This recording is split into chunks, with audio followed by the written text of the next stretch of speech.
పెట్టు. మన మందిరం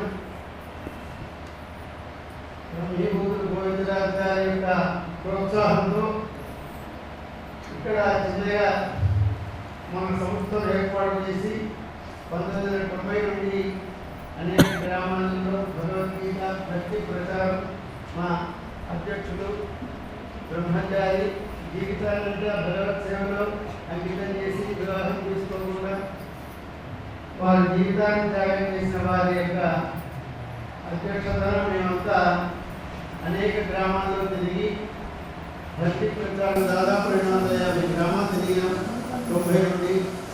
అది దాదాపు 2015 వరకు కొనసాగింది. ఆ తర్వాత కొంతమంది వృద్ధులై ఇంటికి పరిమితమైనారు, కొంతమంది ఆ పరమాత్మ దివ్య సాన్నిధ్యానికి వెళ్ళిపోయినారు. ఇంకా కొంతమంది మేము ఇక్కడ పరమాత్మ సేవ ఆజ్ఞ ఉన్నత సేవ ఇక్కడ ఉండేది కూడా 24వ వార్షికోత్సవం.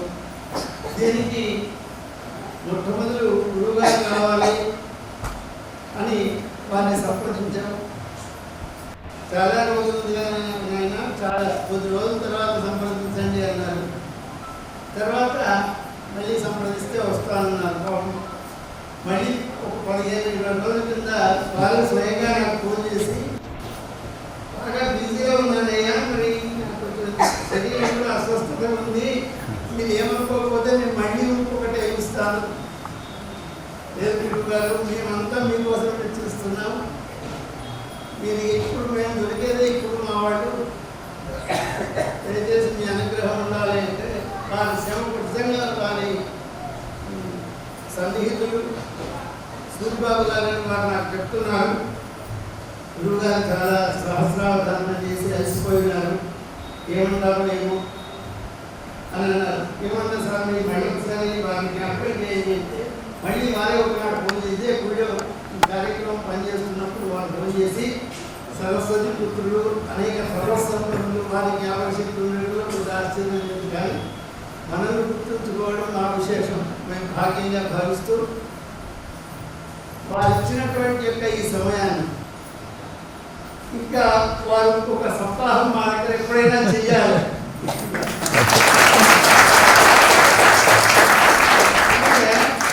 వారి యొక్క శిష్య పరంపర నెట్వర్క్ ఎంత బాగుందంటే వారి ఒక మీ నెంబర్ కాంటాక్ట్ ఇస్తారు మా వాళ్ళు, మీ నెంబర్ కాదు ఇంకా 5 నెంబర్లు చెప్పండి అన్నాడు. అదే నా నెంబర్ ఉంది కదా అని, అయ్యా మా వాళ్ళు చాలా మంది ఉంటారు, ఇంకొక 5 నెంబర్లు ఇవ్వాలంటే మా 5 నెంబర్లు ఇస్తే వాటేసులు సిరిసిల వాళ్ళు నాకు ఫోన్ చేసి ఏమయ్యా గురువుగారి కార్యక్రమం ఉష్ణోడని పెట్టిన ఒక సప్తాహం పెట్టొద్దా అంటే వారు అనుగ్రహిస్తే వారిని మనవి చేసుకుంటా వారికి ఎప్పుడు ఈ సంవత్సరంలో ఎప్పుడు అయినా ఒక సప్తాహం మా మందిరంలో వారి వాస్తు ద్వారా వినాలి, భాగవత సప్తాహం వారికి వినాలని మాకు బాగా కోరిక ఉంది. వారు అనుమతించి వారు అనుగ్రహిస్తే వినేందుకు మేము సిద్ధంగా ఉన్నాం. ఆ కృష్ణ పరమాత్మ యొక్క దయ వారి అనుగ్రహం మన మీద ఉంటే ఇదే మంటపంలో వారికి ఒకసారి భాగవత సప్తాహం మనం ఎంతో యూట్యూబ్లలో టీవీలలో వింటున్నాం. అంటే ఇన్ని తిరుగుకుంటూ కూడా ఇన్ని పెద్ద పట్టణాలను ఇన్ని మహానగరాలను దేశ విదేశాలను తిరుగుకుంటూ మన చిన్న కుగ్రామాన్ని కూడా వారు గుర్తుపెట్టుకున్నారంటే మన మీద వారికి ఉన్నటువంటి అభిమానం అటువంటిది. రామరెడ్డి గారు ఆ మైక్ ఉపయోగించి ఒకటే పెట్టినట్టుంది, బట్ అడ్జస్ట్ చేయండి, అక్కడ సౌండ్ బాగా వస్తలేదు. అట్లాగే మన చెప్పకూడదు కానీ గురువుగారు అనుమతించారు. మన కరీంనగర్ ఈ సమయంలో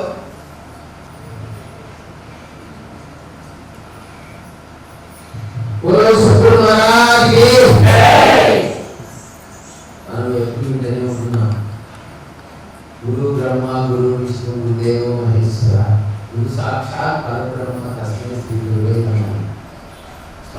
మనం రోజు చూస్తున్నాం, టీవీలో చూస్తున్నాం, ఇవాళ మనం ప్రత్యేకంగా కలబడుతున్నాం. కానీ మనము టీవీ పెట్టుకొని చక్కగా చూస్తున్నాం, వింటున్నాం. కానీ అటువంటి యొక్క ఆకర్షణ చిన్నవాళ్ళకు పెద్దవాళ్ళకు అందరికీ కూడా అనుకూలంగా ఆకర్షణ కలిగించి చెప్తున్నారన్నమాట. మానవ జన్మ అంటే ఎంత గొప్పది, దీన్ని మనం ఎంత మంచిగా కల్పజేసుకోవచ్చు. ఎప్పటికీ సుఖంగా ఉండాలి, శాంతంగా ఉండాలి, ఆనందంగా ఉండాలి. మనందరికీ కావాల్సింది అదే. కాబట్టి అది కావాలి అంటే ఈ విధంగా ఈ కార్యక్రమాలు అనేటువంటి మనం దాంట్లో చేసుకున్నట్టయితే ప్రతి ఒక్కరు కూడా మానవులు ఎవరైనా కాదు అందరూ కూడా పాల్పడవచ్చు. పాల్గొనాలి అనుభవంతో చక్కగా చెప్తున్నాం. చిన్నవాళ్ళకు పెద్దవాళ్ళకు అయినా ఎవరికైనా సరే అటువంటి విషయాలు చెప్పారు. కాబట్టి వారు అనేక విషయాలు చెప్పారు. మనం అందరం సాధారణంగా విందాం, విందాం.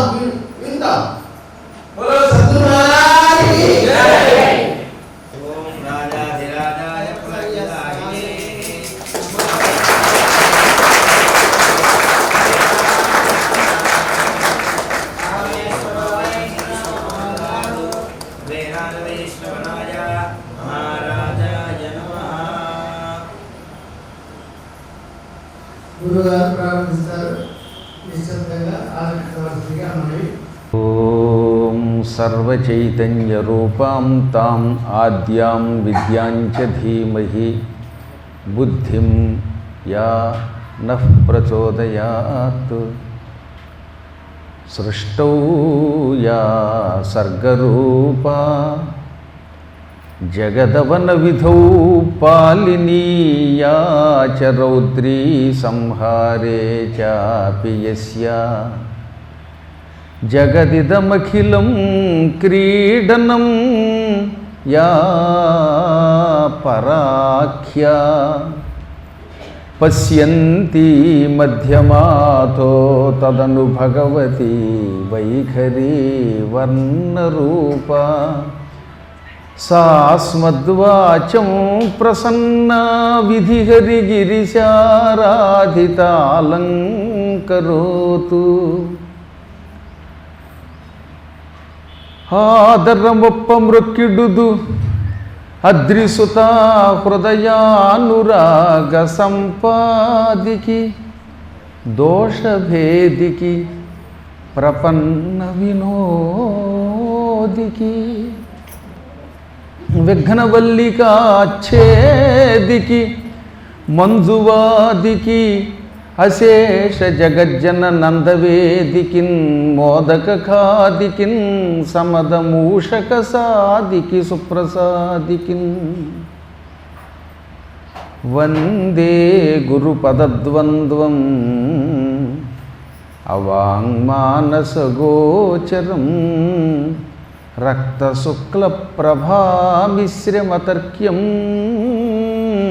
త్రైపురం మగః. నారాయణం నమస్కృత్య నరం చైవ నరోత్తమం దేవీం సరస్వతీం వ్యాసం తతో జయముదీరయేత్. సచ్చిదానందరూపాయ విశ్వోత్పత్యాదిహేతవే తాపత్రయ వినాశాయ శ్రీకృష్ణాయ వయం నమః. 3 పర్యాయాలు నేను చెప్పే మంత్రం చెప్పండి. ఓం క్లీం కృష్ణాయ గోవిందాయ గోపీజనవల్లభాయ నమః. ఓం క్లీం కృష్ణాయ గోవిందాయ గోపీజనవల్లభాయ నమః.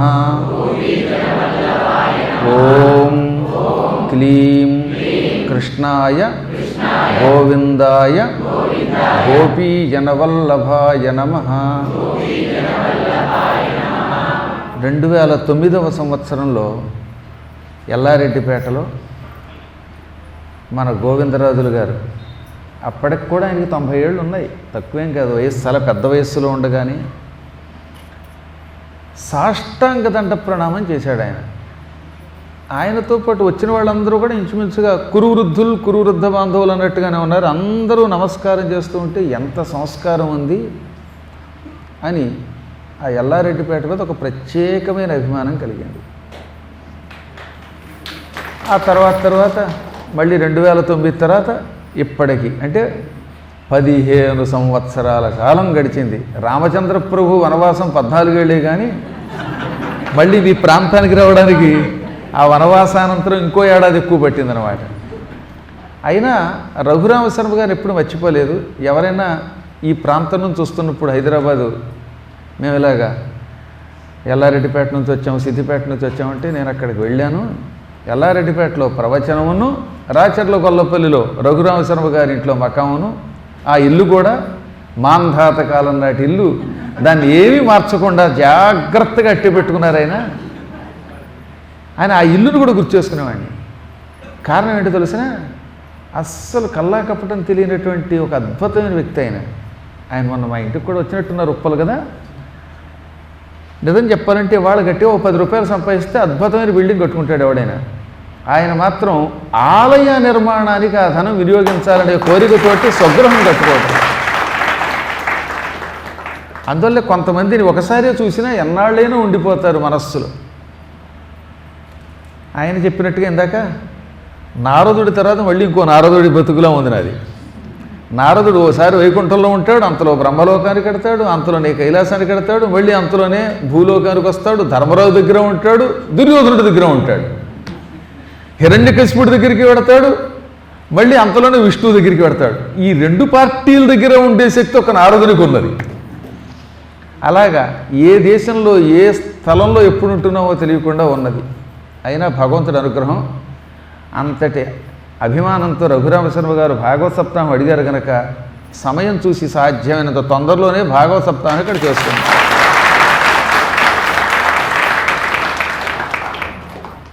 అప్పుడు కూడా లోపలికి నేరు రావడానికి కూడా అడుగు పెట్టడానికి వీలు లేనంత జనంతో కిటకిటలాడుతూ వీరంతా భాగవతాన్ని సద్వినియోగం చేసుకోండి.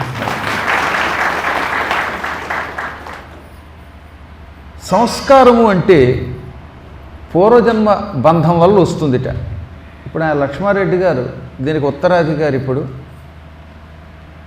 90 ఏళ్ళని చెప్పారు ఆయనకి. ఆయన ఎక్కడన్నా 90 ఏళ్ళ వాళ్ళ ఉన్నాడు. టకటకటక పైకి ఎక్కేసి ఒక్కసారి గురు మహారాజుకి జై అంటున్నాడు. ఆయన మళ్ళీ నమస్కారం చేసుకుంటున్నాడు, మళ్ళీ కూర్చోగలుగుతున్నాడు. దీనికి సంస్కారము అని పేరు.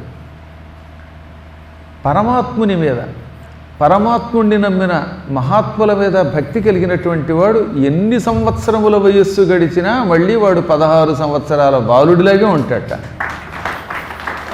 మనయేవ ప్రధానం హి కారణం బంధమోక్షయోహో. అన్నిటికీ మూల కారణం మనస్సే. మనస్సు సరిగ్గా ఉంటే మన ప్రవర్తన కూడా సక్రమంగా ఉంటుంది. మనస్సు వల్ల ప్రవర్తన వల్ల ఏమవుతుంది, జీవితం నడుస్తుంది. అందువల్ల ఎప్పుడూ మనస్సుని కలుషితం కాకుండా కాపాడుకోవాలి. అనగా సాధ్యమైనంత వరకు పనికిమాలిన విషయాల మీద కాకుండా పనికొచ్చే విషయాల మీద దృష్టి పెట్టాలి. ఈ చరాచర జగత్తులో సత్కర్మాచరణం చేయించేవాడు జగద్గురువు కృష్ణుడు. అదిగో ఆయన నమ్ముకున్న గురువులు. దానివల్లే కొంతమంది ఎంత వయస్సు వచ్చినా ఇంకా అలా కర్మాచరణ చేస్తూనే ఉంటారు. ఇంకొక విషయం కూడా చాలా సంతోషం ఏంటంటే, ఊళ్ళో గుడికి చక్కగా పక్కనే భవనం కట్టుకున్న వాళ్ళు అంత అదృష్టవంతులు మరొకరు లేరు. అందులో సుజాత, ఆవిడ పేరు సుజాతనా, ప్రపంచంలో ఇంకెంతకంటే అదృష్టవంతులు లేరు. మొన్న మధ్యన యాదగిరి ఛానల్లో ధర్మ సందేహాల్లో ఒకళ్ళు అడిగారు, గుడికి పక్కన ఉండకూడదట కదా, గుడికి ఎదురుగుండా ఉండకూడదట కదా. అంటే ఇంకెక్కడ ఉంటావు, శ్మశానంలో ఉంటావా? ఇప్పుడు ఇలాంటి పిచ్చి మాటల వల్ల ఏమైపోతుందనమాట, ఓహో మన ధర్మం అంటే భయపడిపోయి, గుడి అంటే భయపడిపోయి, ఇంట్లో శివలింగం ఉండకూడదని ఒకడు, లేకపోతే కృష్ణుడి దగ్గరికి వెళ్ళకూడదని ఒకడు, లలితా సహస్రనామం చదవకూడదని ఒకడు, ఎవడికి తోచింది వాడు చెప్పేస్తూ ఉంటే, చదువు రానటువంటి వాళ్ళు కూడా పురాణాలు చెప్పడం మొదలుపెట్టాక ఇతర గ్రంథములలో ఉన్న కింద తాత్పర్యముల మీద ఆధారపడి పురాణాలు చెప్పేవాళ్ళు తయారయ్యాక దేవుడి మీద భయం పెరిగింది భక్తి కంటే. కలియుగంలో భక్తి తక్కువ, భయం పెరుగుతోంది. దీపం ఇలా తిప్పాలా, ఇలా తిప్పాలా, లేకపోతే దండ వెనక నుంచి వెయ్యాలా, ముందు నుంచి వెయ్యాలా, విఘ్నేశ్వరుడికి తొండం ఎడం వైపు ఉండాలా, కుడివైపు ఉండాలా, అన్నీ అనుమానాలే. దానివల్ల భయం పట్టుకుంది. ఇలాంటి పుణ్యాత్ములు ఉన్నాక ఓహో గుడికి ఆనుకుని ఉంటే చాలా మంచిది. ఆలయాన్ని చేర్చుకుని ఉన్నటువంటి ఇంటిని సాక్షాత్తు విష్ణు స్వరూపంగా చెప్పారు. అందుకే కాశీలో ఏ ఇంట్లో చూసినా ఒక శివలింగం ఉంటుంది. అసలు కాశీలో శివలింగం లేని ఇల్లు చూపించండి, అణువణువు శివలింగమే. ఎక్కడ బృందావనంలో ఏ ఇంట్లో చూసినా కృష్ణ మందిరం ఉంటుంది. పూర్వకాలంలో ఇల్లే ఒక మందిరంగా ఉండేది. ఎటొచ్చి గుడులకు సంబంధించిన భూములు ఎక్కడ కబ్జా చేస్తారో ఆక్రమిస్తారోనని కొంతమంది ఏం చేశారంటే గుడి గోడకు కొంచెం దగ్గరగా ఉండండి రా అన్నారు. ఎందుకంటే కాంపౌండ్ వాళ్ళు జరుపుకుని ఆ స్థలంలో అక్కుంటారని. అది మనకి భయం పెట్టి చివరికి దేవుడికి దూరం చేశారు. ఇది అడ్వాంటేజ్గా తీసుకుని ఈ కిరస్థానం వాళ్ళు మాత్రం మన కాంపౌండ్లోకి వచ్చేస్తున్నారు, మన ఇళ్లలోకి వచ్చేస్తున్నారు, మనల్ని రానివ్వకుండా చేస్తున్నారు. ఈ రోజు నుంచి గుర్తుపెట్టుకోండి, భగవంతునికి ఎంత దగ్గరగా ఉండి సేవ చేస్తే అంత తొందరగా తరిస్తారు. ఇక మీద ఈ అనుమానాలు తీసి పక్కన పారేయండి. ఓసారి శ్రీకృష్ణ పరమాత్మని పరీక్షించాలి అనుకున్నాడు నారదుడు. నారదుడు ఎంత భక్తుడు! ఆయన నోరు తెరిస్తే నిరంతరం నారాయణ స్మరణమే. నారాయణ అనకుండా ఎక్కడికి వెళ్ళడు ఆయన తింటున్నా నారాయణే, తిరుగుతున్నా నారాయణే. అసలు ఆయనకి ఆహారమే లేదు, నారాయణ స్మరణమే ఆహారం. అటువంటి ఆయన ఒక రోజున ద్వారకా నగరంలోకి అడుగుపెట్టాడు. శ్రీకృష్ణుడు 16,108 మంది భార్యలతో ఎలా వేగుతున్నాడు అని అనుమానం వచ్చింది ఆయనకి. చాలామంది అనుకున్నట్టుగా గోపికలు 16,000 మంది కానే కాదు. అసలు గోపికలు ఆయన భార్యలే కాదు, వారు భక్తురాళ్ళు. ఆయన రాత్రిపూట రాసక్రీడ మాత్రమే చేశాడు పూర్ణిమ నాడు. కానీ ఆయన పెళ్లి చేసుకున్నది ఎవరిని? నరకాసురుడి చెరసాలలో ఉన్నటువంటి 16,100 మందిని. వారంతా క్షత్రియ కన్యకలు, పైగా వారిని పెళ్లి చేసుకున్నాడు. నరకాసురుడు పరమ నీచుడు. ఎంతోమంది సుందరీమణుల్ని చెరసాల్లో పెట్టి నానా బాధలు పెట్టాడు. అందులో కొంతమంది మానభంగం చెందినటువంటి వాళ్ళు ఉన్నారు, మరి కొంతమంది ఏడుస్తూ అన్నం లేక అల్లాడిపోయిన వాళ్ళు ఉన్నారు, వాడిని వరించని వాళ్ళు ఉన్నారు. వీళ్ళంతా రోజు గండం కింద గడిపారు. దినం ఒక గండం అన్నమాట. పాపం వాళ్ళంతా, కృష్ణ మేము ఇలా చెరసాల్లో మగ్గిపోతున్నాం, మమ్మల్ని రక్షించేవాళ్ళు లేరు, ఇంటికి వెడితే మమ్మల్ని పట్టించుకునేవాడు వాడు ఎవడూ లేడు అని ప్రార్థిస్తే, ఆ తర్వాత ఆయన నరకాసురుడిని సంహరించి, ఇది సొంత కొడుకు. నరకాసురుడు అంటే ఆయనకి కొడుకు. భూదేవికి విష్ణువునికి ప్రళయకాలంలో పుట్టినవాడు ఆయన. అది భారతం ద్రోణపర్వంలో ఉంటుంది. ఇదే మాట పరమ పవిత్రమైన భాగవతంలో ఉంటుంది. కొడుకైన పాపాత్ముడైతే నరికి పారేశాడు. ఆ తర్వాత గోపికలంతా మాకెవరూ లేరు రక్షించమంటే, అప్పుడు 16,100 మంది కోసం 16,100 కళ్యాణ మండపములు ఒకేసారి ఏర్పాటు చేసి 16,100 రూపములతో అంతమందికి ఒకే ముహూర్తంలో తాళి కట్టాడు. ఇలా కట్టగలిగిన వాడు కనుక ఆయన పరమాత్మ అన్నారు. వాళ్ళ కృష్ణుడు చేసుకున్నట్టుగా నేను చేసుకుంటానంటే అన్ని రూపాలు ధరించు, అంతమందిని ఒకేసారి పెళ్లి చేసుకో, ఇంతమందికి అసలు బిల్డింగ్ కట్టి చూద్దాం. గట్టిగా 16,000 మంది నా పురాణానికి వస్తే మకాం చూపించలేక మీరు పారిపోతారు. అవునా? గురువుగారి కంటే రూమ్ ఇస్తుంది సుజాత, మరి గురువుగారితో వచ్చిన వాళ్ళందరికీ ఎక్కడ ఇస్తారండి? ఆలోచించండి ఒకసారి. అందువల్ల అంత తేలిక కాదు ఆయన చేసిన పనులంటే. ఇంతమంది కాకుండా 8 మంది పట్టమహిషులు.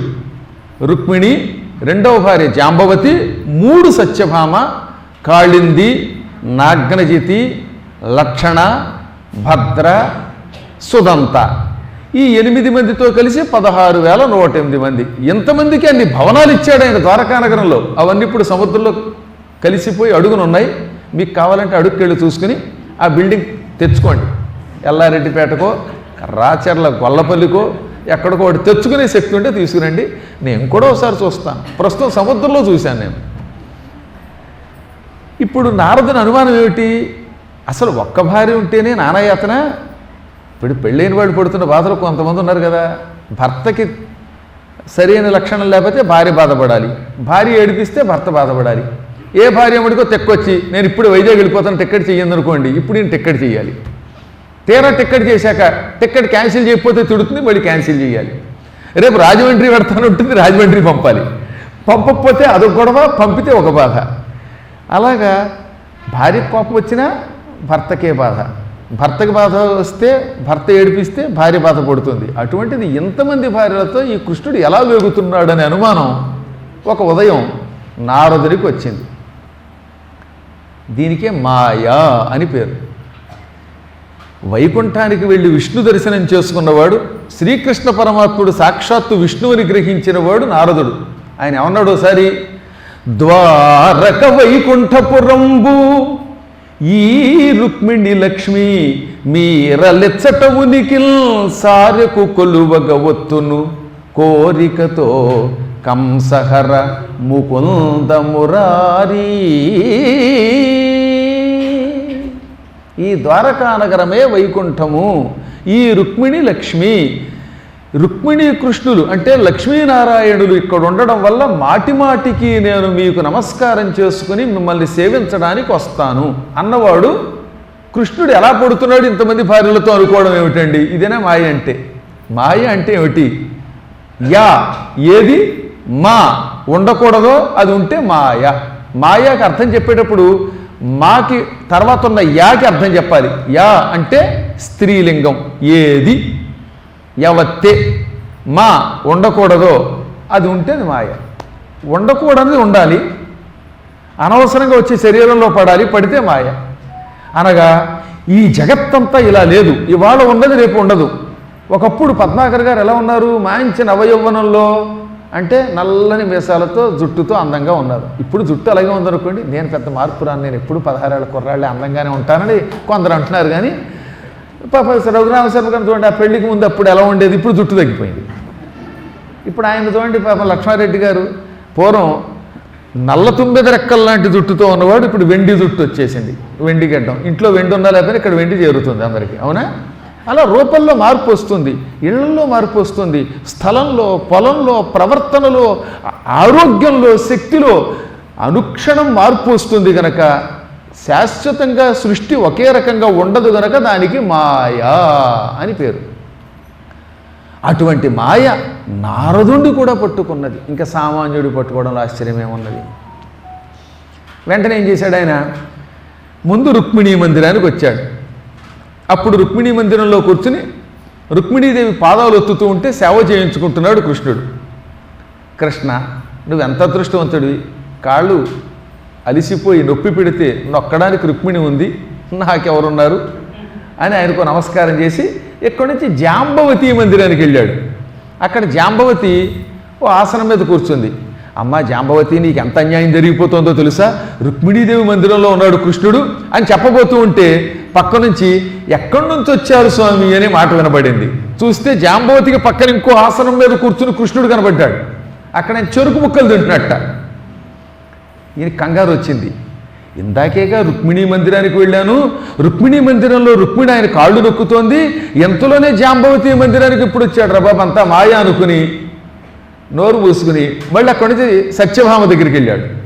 సత్యభామని బాగా రెచ్చగొడితే కృష్ణుడిని ఏమైనా అంటుందేమోనని, అమ్మా సత్యభామ, ఆ కృష్ణుడు ఎంతసేపు రుక్మిణి దగ్గర జాంబవతి దగ్గరే ఉంటున్నాడు, నీ దగ్గర ఉండడం లేదు అనే లోపు సత్యభామ, స్వామి ఏమిటంటున్నాడు నారదుడు అంది. నారదుడు చూస్తూ ఉండగానే ఈయన సత్యభామ పాదాలు ఒత్తుతున్నాడు ఉండోయి. అక్కడ రుక్మిణి ఆయన పాదాలు ఒత్తింది, ఇక్కడ ఈయన భామామణి యొక్క పాదాలు నొక్కడం మొదలెట్టాడు. కనబడ్డాట. ఓరి దేవుడోయ్, ఓ చోటేమో రుక్మిణి చేత పాదాలు ఒత్తించుకుంటున్నాడు, ఇంకో చోట జాంబవతి ఇచ్చిన ఆహారం తింటున్నాడు, ఇక్కడ సత్యభామ పాదాలు ఒత్తుతున్నాడు అని అక్కడి నుంచి మళ్ళీ బయలుదేరి ఈసారి లక్షణ ఇంటికి వెళ్ళాడు. లక్షణ ఇంటిలో లక్షణకి జడేస్తున్నాడు ఆయన. పూర్వం ఆడవాళ్ళకి బాగా జుట్టు ఉండేది, జడ అనే ఒక పదార్థం ఉండేది, ఎక్కువ మంది జడ వేసుకునేవారు. ఇప్పుడు బాబ్డ్ హెయిర్ వచ్చేసింది, అసలు జుట్టే లేదు. ఉన్న 4 వెంట్రుకలు షాంపూలతో రుద్ది రుద్ది రుద్ది ఆ వెంట్రుకలు ఊడిపోతున్నాయి. కుంకుడుకాయలతో తలంటుకుంటే జుట్టు ఉంటుందండి. కొబ్బరి నూనె రాసుకుని రాత్రిపూట కాస్త కుంకుడుకాయలతో శనివారం తలంటుకుంటే, కుంకుడుకాయలను ఉన్నాయి తెలుసు కదా, వాటితో తలంటుకుంటే అప్పుడు జుట్టు ఉంటుంది. షాంపూతో రుద్దుకుంటే ఈ జుట్టు క్యాంప్ వెళ్ళిపోతుంది. అందుకని అందరికీ తలలు మైదానం అయిపోతున్నాయి. మీరు చెబితే నమ్మరు. ఆ మధ్యన ఓ పెళ్ళికి వెళ్ళాం. పెళ్లి కొడుకు నెత్తి మీద పెళ్లి కూతురు గట్టిగా ఇలా జీలకర్ర బెల్లం పెట్టి అలా నొక్కింది. మా అర్చక స్వామి వారు ఏమన్నారంటే, గట్టిగా జీలకర్ర బెల్లం ముహూర్తంలో పెట్టి అలా నొక్కి ఉంచండి అన్నారట. అలా నొక్కి ఉంచిన తర్వాత ఓ పావు గంట తర్వాత చెయ్యి తీయమన్నారు. చెయ్యి తీయగానే పెళ్లి కూతురు నిర్ఘాంతపోయింది. ఎందుకంటే మొత్తం జీలకర్ర బెల్లంతో వాడు పైకి లేచి వచ్చేసింది. విగ్గు ఆ లోపలంతా మైదానం నొమ్మగా ఉంది, ఏమీ లేదు. మరీ బొత్తిగా రాగి చెంబులు ఉంటాయి కదా, చింతపండు పెట్టి తోమి అలా బోర్లిస్తే చెంబు ఎలా ఉందో అలా ఉంది ఆ తల అలా ఉన్నదన్నమాట. కాబట్టి చెప్పొచ్చేది ఏమిటంటే, కర్మయోగం వల్ల ఈ షాంపూలు వాడి ఉన్న జుట్టు అంతా ఊడిపోతుంది. కానీ పూర్వకాలంలో మంచి జుట్టు ఉండేది, ఒత్తైన జుట్టు ఉంది లక్షణకి. ఆ జుట్టు దువ్వి జడ వేస్తున్నాడు ఆయన. పెళ్లి చేసుకునే ముందు మగవాళ్ళు జడ వేయడం నేర్చుకోవాలి అని నేను అలా కృష్ణుడు చెప్పాడు. జడ వేసి పువ్వులు పెడుతున్నాడు. ఇదంతా భాగవతం 10వ స్కంధంలో నారదుడు శ్రీకృష్ణుని పరీక్షించుట అనే ఘట్టంలో ఉంది. కేవలం భాగవతంలో ఉన్న ఘట్టం, నేను సొంత పెత్తనంతో చెప్పడం లేదు. ఇలా నారదుడు ఏ ఇంటికి వెళ్ళినా ఒక చోట పాలు తాగుతూ, ఓ చోట జడ వేస్తూ, ఓ చోట సేవ చేస్తూ, ఓ చోట ఏమో తాంబూలం వేసుకుంటూ, ఓ చోట పాచికలాడుతూ, హాస్యాలాడుతూ, నృత్యం చేస్తూ, ఏదో ఒక పని చేస్తూ 16,108 మంది భార్యల దగ్గర కనపడ్డాడు ఆయన. ఒక్కసారి నారదునికి బుర్ర గిర్రుని తిరిగిపోయింది.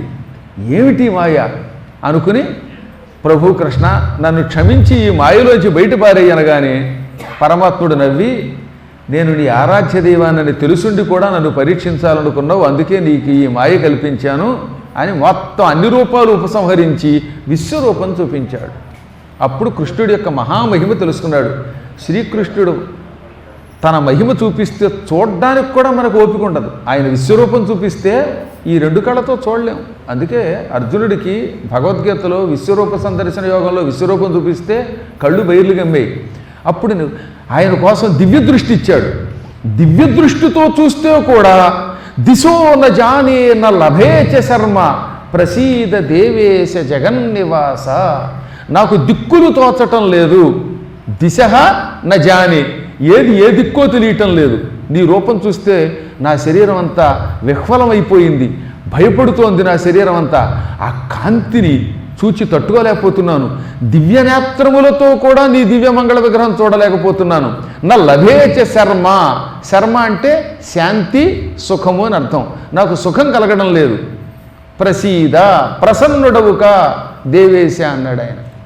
భగవంతుడి యొక్క విశ్వరూపాన్ని మనం చూడలేం. ఆయన అనుగ్రహం ఉన్నా కూడా పూర్తిగా చూడలేం. ఇంకా అనుగ్రహం లేకపోతే ఏం చూడగలుగుతాం? అంతటి మహామహిమని గ్రహించాలంటే నారదాదుల వల్లే కాలేదట.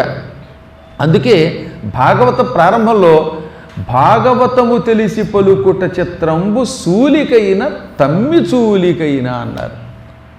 సోలమును ధరించిన వాడు శూలి అంటే శివుడు. భాగవతాన్ని పూర్తిగా తెలుసుకుని ప్రవచనం చేయటం అంత తేలిక కాదని అర్థం. చిత్రము అంటే కష్టం కాదండోయ్. చిత్రము అంటే ఆశ్చర్యం, అనగా సంపూర్ణంగా భాగవత మహిమని ఎవరూ వర్ణించలేరు. కృష్ణ మహిమ అనే పేరుతో టైటిల్ పెట్టి ప్రవచనం చేస్తారంటారు, కానీ పూర్తిగా ఎవడూ చేయలేడు. ఈశ్వరుడంతటి వాడికే అది ఆశ్చర్యకరమైన విషయం.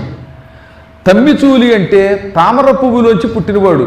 తమ్మి అంటే తామర, తామర పువ్వులోంచి పుట్టినవాడు గనక, తామర పువ్వు యొక్క బిడ్డ గనక బ్రహ్మగారిని తమ్మిచూలి లేక పద్మగర్భుడు, పద్మజుడు అన్నారు సంస్కృతంలో. తెలుగులో తమ్మిచూలి అన్నారు. బ్రహ్మగారు అంతటి వేద పండితుడు, మహాత్ముడు, సృష్టికర్త. ఆయన వల్ల కూడా కాదు, ఇంకా సామాన్యులు ఏం చెప్పగలుగుతారు?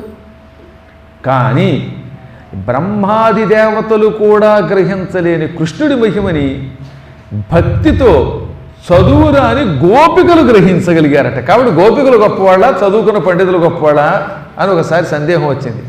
గోపికలు ఏమి చదువుకోలేదు, వాళ్ళకేం గురువు లేడు, కానీ కృష్ణుడిని పరమ భక్తితో నమ్మారు. అందువల్లే చాలామంది చెప్పారు, నాయనలారా భక్తి కంటే ఈ ప్రపంచంలో పరమాత్మని పొందడానికి మరొక సాధనము లేదు. మోక్ష సాధన సామగ్ర్యాం భక్తిరేవ గరీయసి.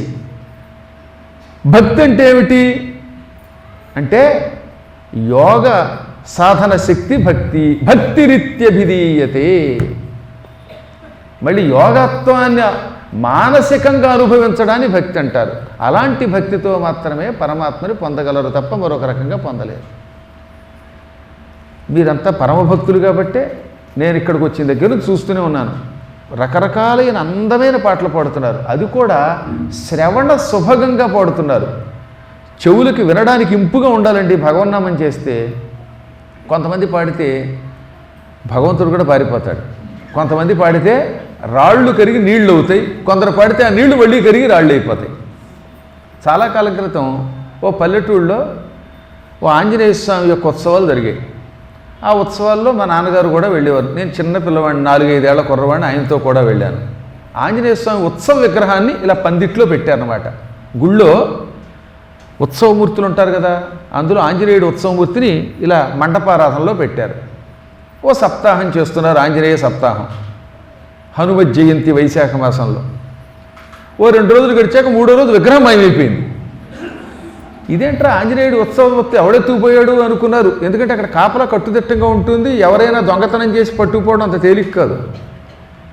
చివరికి అందరూ కంగారు పడి ఇదేంటంటే అపశకునం, 3వ రోజు ఉత్సవమూర్తి మాయమైపోయిందని బాధపడుతూ మా నాన్నగారి దగ్గరికి వచ్చి అది ఎక్కడుందో ఏమైనా మీరు కాస్త దివ్య దృష్టితో చెప్పండి అంటే ఆయన ఒక 5 నిమిషాలు ధ్యానం చేసి పలానా చోట పొలంలో ఉందన్నారు. అక్కడికి 3 కిలోమీటర్ల దూరంలో పొలంలో రావి చెట్టు దగ్గర ఉంది ఆ విగ్రహం. ఏమిటి విగ్రహం ఇక్కడికి ఎందుకు వచ్చింది, ఎవరు పెట్టారు అని అడిగితే దానికి కారణం ఏంటో తెలుసుకుందామని ఈ రికార్డులు వేసేవాడు ఉంటాడు కదా, వాడిని పిలిచారు. ఈ పందిరి దగ్గర అప్పట్లో గ్రామ్ఫోన్ రికార్డులు వేసేవారు కదా, ఇప్పుడంటే టేప్ రికార్డులు పెడుతున్నారు. ఆ గ్రామ్ఫోన్ రికార్డు వేసేవాడిని పిలిచి, ఒరే బాబు ఈ ఆంజనేయ స్వామి పందిట్లో ఏ పాట ఎక్కువ పెడుతున్నావురా అంటే వాడు లే లే లే లే లే నా రాజా పాట పెట్టాట. ఆ పాట వినలేక లేచి వెళ్ళిపోయాడు ఆయన స్వామి. ఇది నిజంగా మీకు నవ్వొస్తుంది కానీ జరిగింది యథార్థంగా. పొద్దున్న మధ్యాహ్నం సాయంత్రం ఇదే పాట పెడితే ఆ పాట విని విని విని స్వామి అదృశ్యం అయిపోయాడు. అక్కడ అసలు పాటకి ఎంత శక్తి ఉందో ఆలోచించండి, తట్టుకోలేకైనా. అది ఆ రోజుల్లో కథలుగా చెప్పుకునేవారు అనమాట.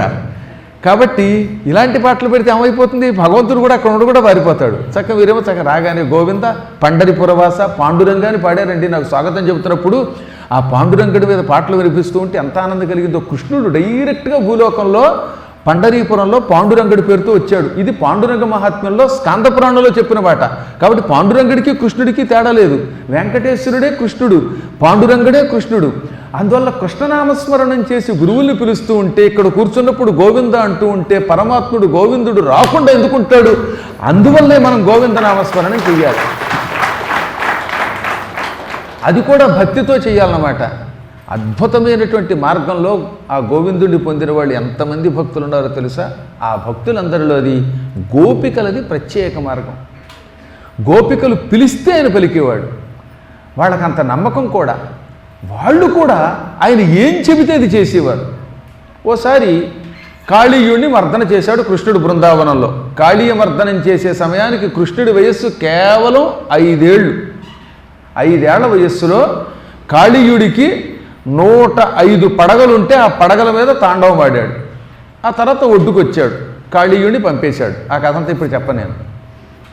ఒడ్డుకొచ్చే సమయానికి చీకటి పడిపోయింది. పాపం యశోద ఆయన కౌగిలించుకుని, కృష్ణ నిన్న పాము కాటు వేసి చుట్టుముట్టి పీడిస్తున్నప్పుడు ఏమని ఏడ్చావో కదా నా తండ్రి అని ఒళ్ళంతా కౌగిలించుకుని ఎక్కడన్నా పాము కోరలు దిగాయేమో అని చూసింది. ఎక్కడ కృష్ణుడి శరీరం మీద పాము కాటు వేసిన కోరల చిహ్నాలు లేవు. పాము కాటేస్తే ఏమవుతుంది? ఆ కోరలు శరీరంలో దిగుతాయి. దిగితే పుండు కనపడుతుంది, గాయం కనపడాలి. కానీ గాయబ్బైపోయింది. అప్పుడు అమ్మయ్య ఈయన శరీరంలో కోరలు లేవు, విషం లేదనుకుని కౌగిలించుకొని కాసేపు ఏడ్చాక ఇప్పుడు ఇంటికి వెళ్ళడం ఎలాగా అని అనుమానం యశోదకి గోపకులకి వచ్చింది. ఎందుకంటే అప్పటికి రాత్రి 7 దాటిపోయింది. అది గ్రీష్మ ఋతువు, మంచి వేసవికాలం అవడం వల్ల ఆ వాతావరణం అంతా గుబులు ఉంటుంది, వేడి సెగలు తన్నుతోంది. చీకటి పడింది. అందరూ ఉదయం అంతా తిండి లేక మాడిపోయారు. పైగా ఎందుకని? కృష్ణుడు ప్రొద్దుట ఎప్పుడూ వచ్చాడు, పావుని సాయంత్రం దాకా మర్దన చేస్తూనే ఉన్నాడు. చీకటి పడింది. కృష్ణుడు అంటే పరమాత్ముడు, ఆయనకి తిండి అక్కర్లేదు. కానీ ఈ కూడా ఉన్న వాళ్ళందరూ తిండి లేక అలా బక్క చిక్కిపోయి ఎండిపోయారు. అందరికీ నీరసమే. మన సప్తాహంలో అయితే కాస్త అందరికీ టీలు కాఫీలు భోజనాలు వస్తున్నాయి. అక్కడ సప్తాహం కాదు, కేవలం ఖాళీ మర్దనమే. అందువల్ల ఖాళీ తప్ప కడుపులోకి వెళ్ళింది ఏదీ లేదు. అందువల్ల కృష్ణ ఇంక ఈ చీకట్లో ఇంటికి వెళ్ళలేం, తెల్లవారాక వెడదాం, ఇక్కడే పడుకుందాము అన్నారట అంతా. అలాగే అన్నాడు కృష్ణుడు. అందరూ పడుకున్నారు. ఇంట్లో మెత్తని పరుపుల మీద, మంచాల మీద తలగడలు పెట్టుకుంటే కూడా నిద్ర పట్టనటువంటి వాళ్ళు ఉన్నారు అందులో కొందరు. అటువంటి వాళ్ళు అలిసిపోవటం వల్ల, మలమల మాడడం వల్ల చెట్టు వేళ్ళు పైకి లేచి ఉంటే వాటి మీద తల పెట్టుకుని ఆ చెట్టు వేళ్లే తలగడగా చేసుకుని పడుకున్నారట. గాఢంగా నిద్రపోయారు.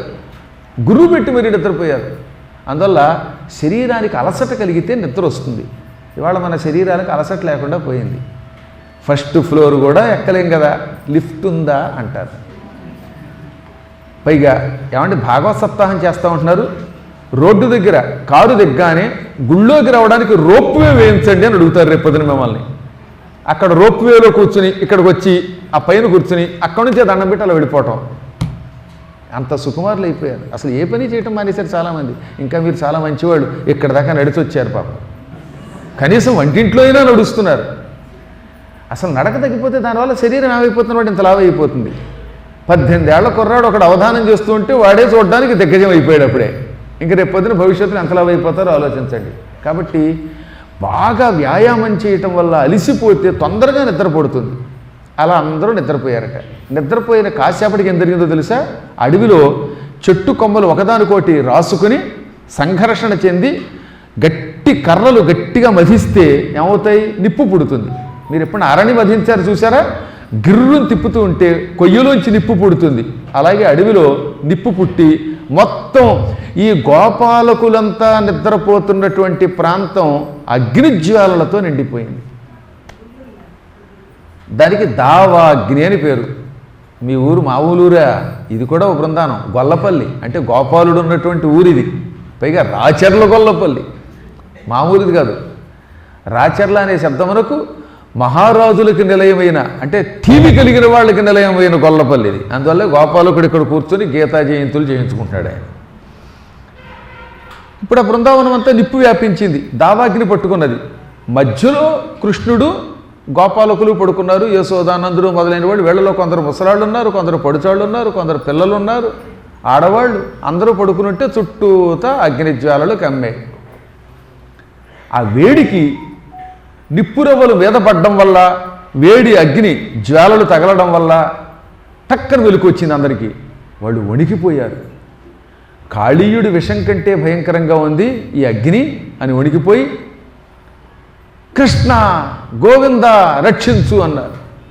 అదే వచ్చల్ దవవల్లి ధూమకణకీలాభీల దుర్వారమై ఇదే కప్పెల్ మము నెల్లవారి ఇట మీదేలాగు చింతిల్తూ నీ పద పద్మంబులె దిక్కుమాకు గదరా పద్మాక్ష గోవింద మృక్యదమో రామా మహాపరాక్రమ దవాగ్నిల్ వేగవార్యం పరే. అదిగో భయంకరమైన దావాగ్ని వచ్చి మమ్మల్ని కాల్చివేస్తోంది. పొగలు లేచిపోతోంది అగ్నిలోంచి, నిప్పులు మీద పడుతున్నాయి, నిప్పు కణాలు మీద పడిపోతున్నాయి. దీన్ని ఆర్పడం మా వల్ల కాదు, ఈ అగ్నిని చల్లార్చడం మా వల్ల కాదు. కృష్ణ నీ పాదపద్మాలే దిక్కనుకున్నాం. గోవింద నువ్వే సమస్త లోకాల్ని రక్షించే పరమాత్మవని నమ్మాం.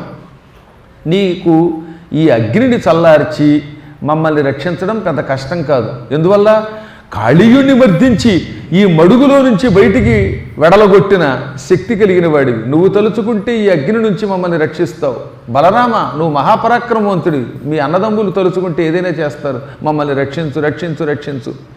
అభ్రంకష ధూమాయిత విభ్రాంత మహాస్ఫులింగ విసరోగ్రశిఖాదభ్రష్ట దగ్ధలోకాదభ్రం వైవచ్చ చూడు దవసికి కృష్ణ.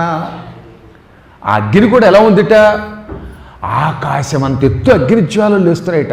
అంటే అడవి తగలబడుతూ ఉంటే వచ్చే మంట ఎక్కడో మేఘాల దాకా వెళ్ళిపోయింది. పొగలు పైకి లేస్తున్నాయి. ఇంతంత నిప్పు కణములు పటా పటా శబ్దంతో మీద పడిపోతున్నాయి.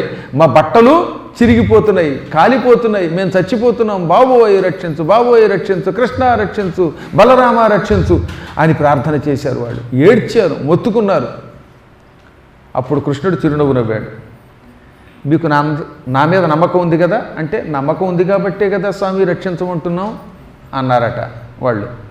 అయితే మీరందరూ కళ్ళు మూసుకోండి అన్నాడు ఆయన. నేను చెప్పేదాకా కళ్ళు తెరవకూడదు, చెప్పింది చెప్పినట్టు చేస్తే మిమ్మల్ని రక్షిస్తాను.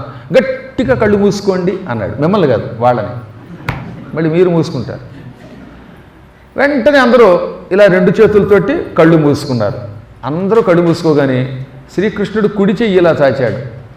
మొత్తం ఆ అగ్ని, అంత భయంకరమైన అడవిని తగలబడుతున్న దావాగ్ని ఆయన చేతిలోకి వచ్చింది. ఎంత వచ్చింది? ఎంత ఉంది అదిటది? ఓం కేశవాయ స్వాహ అన్నప్పుడు చేతిలో పోసుకునే నీళ్లు ఎంత ఉంటాయో, ఆచమన జలం ఎంత ఉంటుందో అంత తక్కువగా స్వల్పంగా మారిపోయి చేతిలోకి వచ్చింది. టక్కుని తాగేశాడు ఆయన. అగ్నిని ఒక్క గుటకతో, మళ్ళీ రెండో గుటక లేదు. ఓం కేశవాయ స్వాహయే తప్ప నారాయణాయ స్వాహ మాధవాయ స్వాహ లేదు. ఒక్క ఆచమనమే, త్రిరాచమనం లేదు. ఒక పుడిసిలతో తాగేశాడు, మింగాడు. మింగాక ఇక కళ్ళు తెరవండి అన్నాడు. టక్కున అందరూ కళ్ళు తెరిచారు. కళ్ళు తెరిచి చూస్తే ఎక్కడ అగ్ని లేదు. ఆ వాతావరణం అంతా చల్లగా ఉంది. సరిగ్గా డోరు పడని ఫ్రిడ్జు, కొన్ని ఇళ్లలో ఫ్రిడ్జులు ఉంటాయి, డోర్ నొక్కినా పడదు. అప్పుడు ఏమవుతుంది? లోపల నుంచి ఆ చల్లదనం బయటకు వస్తుంది. ఆ ఫ్రిడ్జులోంచి చల్లదనం బయటకు వచ్చినట్టుగా ఆ ప్రాంతం అంతా చల్లగా ఉందిట. కాబట్టి అలా హాయిగా చల్లగా ఉందిట. వీళ్ళు తెల్లబోయారు. ఎంత భయంకరమైన అగ్నిజ్వాలంతా ఏమైపోయింది అనుకున్నారట. అప్పుడు ఒక కుర్రాడు లేచాడు, ఒక బాలుడు, ఓ 8 ఏళ్ల కుర్రవాడు లేచి నేను చూశానుగా అన్నట్ట. ఏం చూశావని అడిగారు ఈ పక్కవాళ్ళు. శ్రీకృష్ణుడు మిమ్మల్ని అందరినీ కళ్ళు మూసుకోమని అనగానే మీరు కళ్ళు మూసుకున్నారు. నేను మాత్రం ఈ కృష్ణుడు ఏం చేస్తాడో చూద్దామని అలా దొంగ చూపులు చూశాను, కళ్ళు తెరిచి చూశాను. కృష్ణుడు ఇలా చెయ్యి దాచాడు, మొత్తం అగ్నంతా చేతిలోకి వచ్చింది. అది చాలా స్వల్పమైన చిన్న ఒత్తివలే ఉన్నది. ఆ జ్వాలని గుటుక్కుని తాగి మృంగి అగ్నిని మింగి మనల్ని రక్షించాడు. ఇది కృష్ణుడి యొక్క మహిమ అన్నాడు వాడు. అక్కడున్న వాళ్ళందరూ ఆనందంతో ఇలాగే చప్పట్లు గట్టిగా కొట్టారు.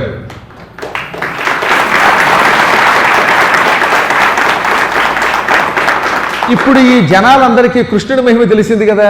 కృష్ణుడు పరమాత్ముడు, అగ్నిని మింగినవాడు అనుకున్నాక కొత్త కోరికలు మొదలెట్టారు. గురువుగారు దొరికారంటే కోరికలు చెప్పడం మొదలెడతారు అనమాట. ముందు పెళ్ళి అవ్వలేదు అంటుంది ఒక ఆవిడ.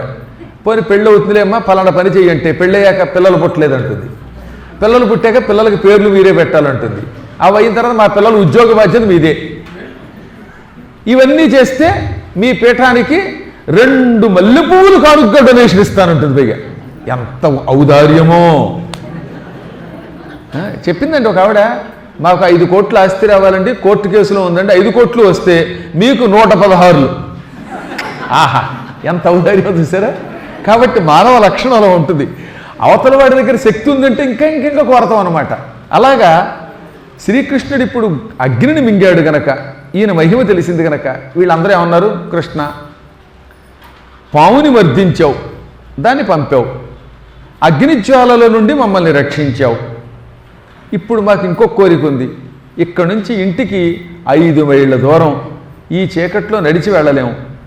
ఈ తీరా పడుకుందాం అనుకునేసరికి అగ్ని వచ్చింది కనుక వెంటనే మెలకువ కూడా వచ్చింది మాకు.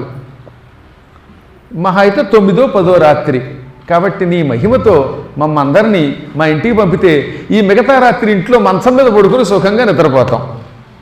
కాబట్టి నీ మహిమతో మా అందరినీ మా గృహాలకి చేర్చకూడదా, మా ఇంటికి పంపించకూడదా అన్నారు. ఆయనకి జాలి వేసింది. సర్లే, మీరు నడవలేకపోతున్నారు కదా, అయితే మళ్ళీ కళ్ళు మూసుకోండి అన్నాడు ఆయన. కళ్ళు మూసుకోండి అనగానే అందరూ మళ్ళీ 2 చేతులతో గట్టిగా కళ్ళు మూసుకున్నారు. మళ్ళీ కళ్ళు తెరిచేసరికి కళ్ళు తెరవండి అనే మాట వినబడింది. కళ్ళు తెరిచి చూస్తే ఎవరింట్లో వాళ్ళు ఉన్నారు. ఆహా, ఏమి మహిమ, కృష్ణుడి మహిమ. కళ్ళు మూసుకోమన్నాడు ఆయన, మళ్ళీ కళ్ళు తెరవమన్నప్పుడు కళ్ళు తెరిచి చూస్తే మన ఇళ్లలో ఉన్నాం. ఇది కృష్ణుడి యొక్క అనుగ్రహం అనుకుని హాయిగా ఇంట్లో ఆయన్ని తలుచుకుని పడుకున్నారు. ఇప్పుడు ఇందాక కుర్రాడు ఉన్నాడు కదా, వాడు కళ్ళు మూసుకోమన్నాడు ఇందాక కృష్ణుడు. అప్పుడు ఇలా దొంగ చూపులు చూశాను. అప్పుడు కృష్ణుడు ఏం చేశాడో తెలిసింది. ఇప్పుడు కూడా కళ్ళు మూసుకోమంటున్నాడు, ఏం చేస్తాడో చూద్దామని ఇలా కళ్ళు తెరిచి చూశాట. వాడు ఒక్కడే అక్కడ ఉండిపోయాడు. కృష్ణుడు కొంటివాడు కదా, ఎరా కళ్ళు మూసుకోమంటే ఇందాక కళ్ళు తెరిచి నేను చెయ్యిలా చాచటం, అగ్ని చేతిలోకి తీసుకోవడం, తాగడం చూసావా, వీళ్ళకి చెప్పావా అనుకుని ఈసారి వాళ్ళు కళ్ళు మూసుకోకుండా ఇందాకట్లాగే ఇలా దొంగ చూపులు చూస్తున్నాడు. అందుకని వాడిని ఒక్కనే అక్కడ అట్టే పెట్టాడు. మిగతా వాళ్ళు అంత ఇంటికి పోయారు. ఇక వీడు కృష్ణ, గురువుగారి మాట వినకపోతే ఎంత కష్టం అర్థమైంది. అందరూ అయిపోయారు. వీడు తప్ప ఎవడు లేడు అక్కడ. ఇప్పుడు కూడా తీసుకొచ్చిన అంజనీ కుమార్ కారు అక్కడే ఉండిపోయింది, రిటర్న్ జర్నీలో తీసుకువెళ్ళేవాడి కారు వెళ్ళిపోయింది, మధ్యలో వీడు ఒంటరిగా దిగబడిపోయాడు. అందుకని ఏడుపు మొహం పెట్టుకుని 5 మైళ్ళు ఈసురోమని రాత్రిపూట చీకట్లో భయపడుతూ ఇంటికి వచ్చాడు. వచ్చేటప్పుడు మాత్రం కృష్ణ కృష్ణ అని తలుచుకున్నట్టండి.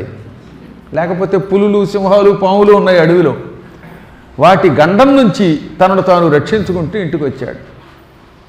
కాబట్టి కేవల భక్తితో ఎన్నో మహిమలను రుచి చూచారు గోపాలకులు, గోపికలు. ఎప్పుడైనా కృష్ణుడు చెప్పిన మాట కాదంటే దాని ఫలితం మీరు చూశారు కదా, ఇలా ఉంటారన్నమాట. అందువల్లే అందరిలోకి అదృష్టవంతులు ఎవరు అంటే గోపాలకులు, గోపికలు అన్నారు. నారదుడు ఒకనాడు భాగవతంలో కృష్ణుడి స్తోత్రం చేస్తూ సనక సనందనాదుల కంటే, నిత్యం వైకుంఠంలోకి వచ్చే నాకంటే, జయ విజయుల కంటే, పుణ్యశీల సుశీలుల కంటే, పరమ భాగవతోత్తములైన ఋషుల కంటే నిత్యం నీతో తిరుగుతున్న గోపాలకులు, గోపికలే గొప్పవాళ్ళు, వాళ్ళని మించిన భక్తులు లేరు, వాళ్ళకంటే అదృష్టవంతులు లేరు పొమ్మన్నారు. తెర చూస్తే పని వాళ్ళకి చదువు లేదు.